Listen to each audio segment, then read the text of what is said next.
18. Isaías 63, versículos 1 ao 4 e 6. Quem é este que vem de Edom, de Bosra, com vestes tintas? Este que é glorioso em sua vestidura, que marcha com a sua grande força. Eu, que falo em justiça, poderoso para salvar. Por que está vermelha a tua vestidura, e as tuas roupas como as daquele que pisa no lagar?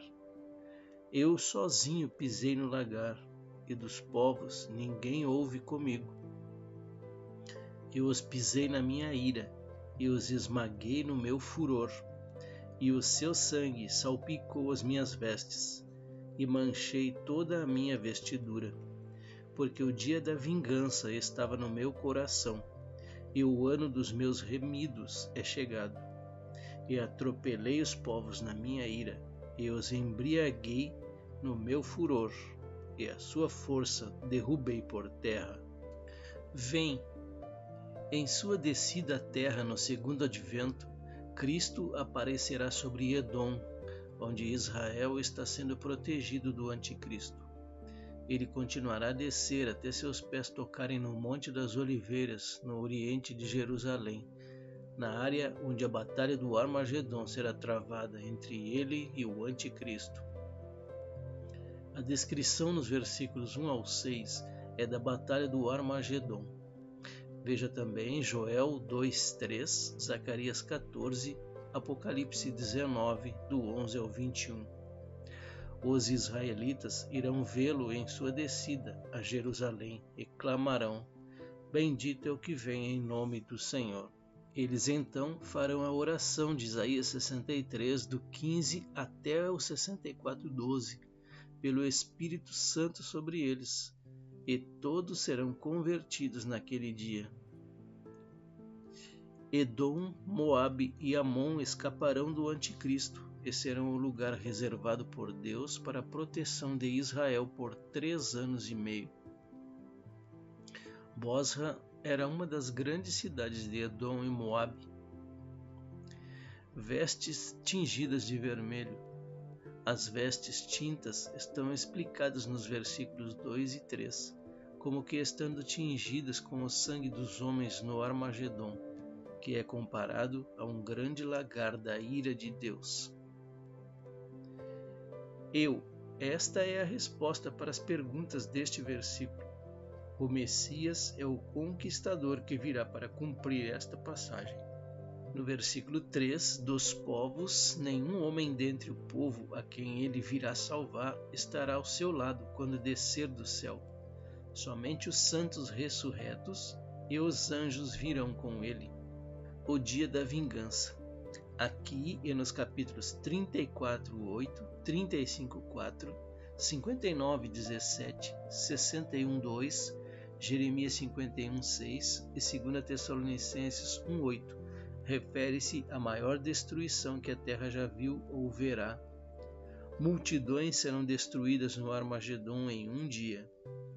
Isso será necessário para que o ano dos meus remidos venha, conforme afirmado, o ano da plena restauração de Israel a Deus e de sua libertação de seus inimigos. Este versículo 5 expressa a ideia de que não haveria ninguém para trazer libertação a Judá, por isso o Messias poderia fazê-lo. 19. Regozijai-vos juntamente com Jerusalém e alegrai-vos por ela, vós todos os que a amais. Exultai com ela, todos os que por ela pranteastes, para que mameis e vos farteis dos peitos das suas consolações, para que sugueis e vos deleiteis com a abundância da sua glória. Porque assim diz o Senhor: eis que estenderei sobre ela a paz como um rio, e a glória das nações como uma torrente que transborda. Então mamareis, nos braços vos trarão, e sobre os joelhos vos acalentarão. Como alguém a quem sua mãe consola, assim eu vos consolarei, e em Jerusalém vós sereis consolados. Vós o vereis, e o vosso coração se regozijará, e os vossos ossos revigorarão como a erva tenra. Então o poder do Senhor será notório aos seus servos, e ele se indignará contra os seus inimigos. Porque eis que o Senhor virá em fogo, e os seus carros como um torvelinho, para tornar a sua ira em furor, e a sua repreensão em chamas de fogo. Porque com fogo e com a sua espada entrará o Senhor em juízo com toda a carne. E serão muitos os mortos da parte do Senhor, os que se santificam e se purificam para entrarem nos jardins após a deusa que está no meio, que comem carne de porco, coisas abomináveis e rato, serão consumidos, diz o Senhor.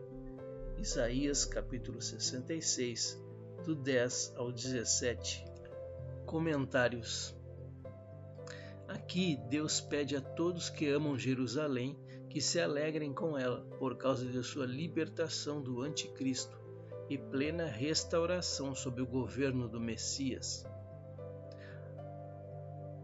Mameis simplesmente significa que Israel receberá as riquezas dos gentios para ajudar na restauração de Jerusalém e de toda a Palestina e para cumprir o plano missionário eterno do milênio. Resplendor. A abundância de riquezas de Jerusalém sob o governo do Messias, quando todas as nações despejarão presentes sobre Israel, para honrar o Messias em seu edifício sobre as nações, no cumprimento da profecia. A paz fluirá como um rio, e a glória dos gentios será como um ribeiro que transborda. Jerusalém será consolada como que por uma mãe que consola um filho carente. Versículo 14 refere-se à batalha do Armagedon, quando Deus defenderá e libertará Jerusalém e destruirá os inimigos de Israel. Isso será provado a partir do fato de que acontecerá no segundo advento de Cristo, quando ele vier com fogo e com seus carros como um torvelinho, para tornar a sua ira em furor e a sua repreensão em chamas de fogo. Porque com fogo e com a sua espada entrará o Senhor em juízo com toda a carne, e os mortos do Senhor serão multiplicados. Em fogo, com labaredas de fogo. Como um torvelinho, os seus carros serão os mesmos que aqueles que vieram para Elias e apareceram para proteger Eliseu. Os anjos acompanharam Cristo até a terra, e enquanto alguns dos exércitos do céu estarão em cavalos, outros usarão carros. Com sua espada, não só com fogo, mas com a espada, o Senhor destruirá multidões no Armagedon. Mortos, todos os vastos exércitos das nações, sob a autoridade do Anticristo no Armagedon, exceto uma sexta parte serão destruídos. Eles são chamados de multiplicados aqui e de multidões em Joel 3,14. Voltando ao assunto dos pecados de Israel novamente, versículo 17. Deus refere-se em particular à idolatria nos jardins com seus ídolos do tipo Azerá ou Tótem, chamados de árvore aqui. Tais centros de idolatria ficavam no meio de florestas ou bosques sagrados e lugares altos.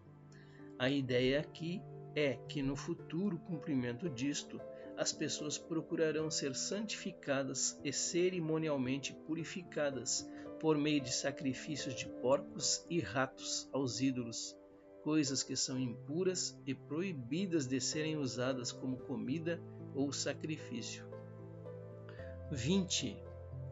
Naquele dia, quando vier Gog, ou o Anticristo, contra a terra de Israel, diz o Senhor Deus, a minha indignação será muito grande, pois no meu zelo, no brasume do meu furor, disse que naquele dia será fortemente sacudida a terra de Israel, de tal sorte que os peixes do mar e as aves do céu e os animais do campo e todos os répteis que se arrastam sobre a terra, e todos os homens que estão sobre a face da terra tremerão diante da minha presença.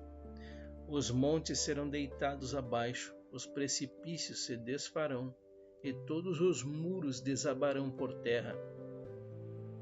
Chamarei contra Gog a espada em todos os meus montes, diz o Senhor Deus. A espada de cada um se voltará contra o seu próximo. Contenderei com ele por meio da peste e do sangue, chuva inundante, grandes pedras de saraiva, fogo e enxofre farei cair sobre ele, sobre as suas tropas e sobre os muitos povos que estiverem com ele. Assim eu me engrandecerei, vindicarei a minha santidade e me darei a conhecer aos olhos de muitas nações, e saberão que eu sou o Senhor. Ezequiel 38, do versículo 18 ao 23. Comentários.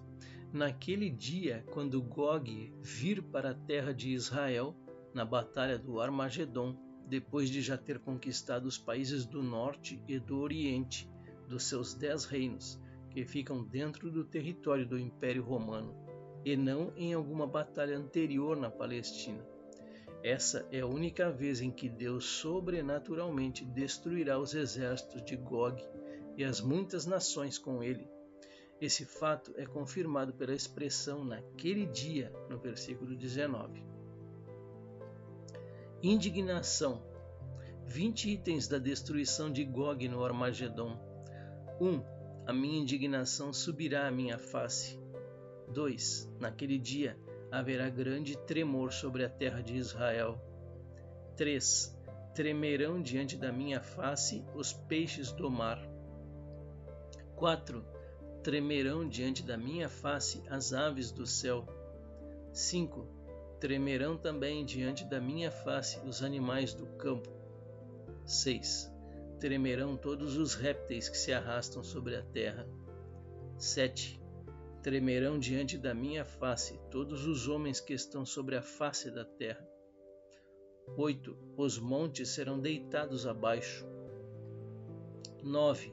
Os precipícios se desfarão. 10.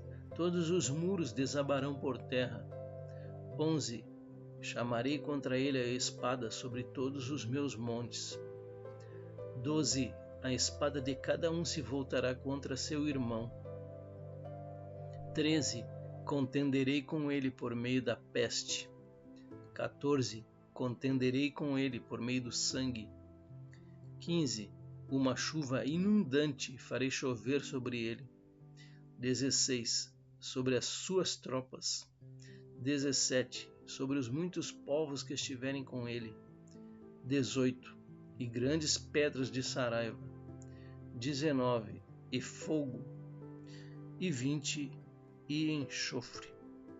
Tudo isso para provar que os capítulos 38 ao 39 se referem ao Armagedon e não a alguma batalha entre a Rússia e os judeus antes do segundo advento de Cristo. Tais meios de destruição, como uma chuva inundante, sangue, fogo, enxofre, pedras de saraiva, etc., serão usados somente no Armagedon, como se prova aqui. Essas afirmações não são figurativas, mas literais, e só podem ser entendidas dessa forma. Assim, pela destruição sobrenatural de Gog e de seus poderosos exércitos no Armagedon, Deus será glorificado. Me engrandecerei. 3 resultados do Armagedon. 1. Deus será engrandecido. Deus será santificado. Deus se dará a conhecer aos olhos de muitas nações como Jeová. Santificarei. Aqui, mais uma vez, santificar significa somente separar-se e não purificar-se do pecado.